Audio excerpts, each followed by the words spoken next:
رسول اللہ صلی اللہ تعالیٰ علیہ وسلم کا علم غیب اللہ تعالیٰ کی طرف سے عطا کردہ نور کا ایک حصہ ہے۔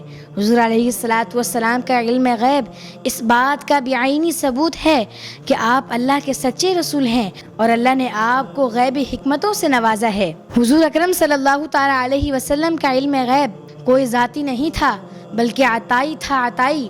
رومیوں کو جب فارس کے ہاتھوں شکست ہوئی تو قرآن مجید کی سورۃ الروم میں یہ پیشن گوئی کی گئی کہ چند سالوں میں رومی فارس پر غالب آ جائیں گے۔ اس وقت یہ بات ناقابل یقین تھی، لیکن 9 سال کے اندر اندر یہ بات سچ ثابت ہو گئی، کیونکہ رومیوں نے فارس پر غلبہ حاصل کر لیا تھا۔ یہ آپ صلی اللہ تعالیٰ علیہ وسلم کے علم غیب کی ایک واضح نشانی تھی، کیونکہ یہ پیشن گوئی اس وقت کی گئی تھی جبکہ اس کا پورا ہونا انسانی سوچ سے بعید تھا۔ اسی طرح ایک اور موقع پر حضور علیہ السلام کے ساتھ حضرت ابوبکر صدیق، حضرت عمر، حضرت عثمان غنی رضی اللہ تعالی عنہم اجمعین احد پہاڑ پر موجود تھے تو احد پہاڑ لرزنے لگا تو حضور علیہ السلام نے ارشاد فرمایا کہ اے احد پہاڑ ٹھہر جا، تجھ پر ایک نبی، ایک صدیق اور 2 شہید موجود ہیں۔ یہ سنتے ہی احد پہاڑ ٹھہر گیا۔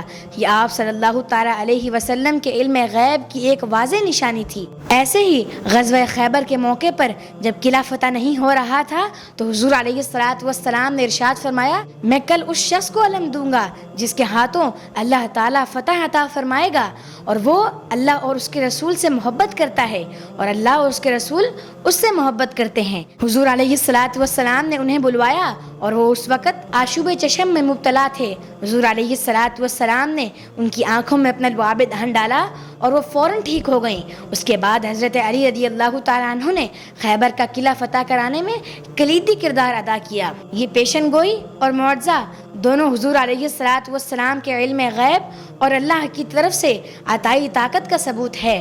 شاعر کہتا ہے، جو ہو چکا ہے، جو ہوگا حضور جانتے ہیں، تیری عطا سے خدایا حضور جانتے ہیں۔ خدا ہی جانے عبید ان کو ہے پتہ کیا کیا، ہمیں پتہ ہے بس اتنا حضور جانتے ہیں۔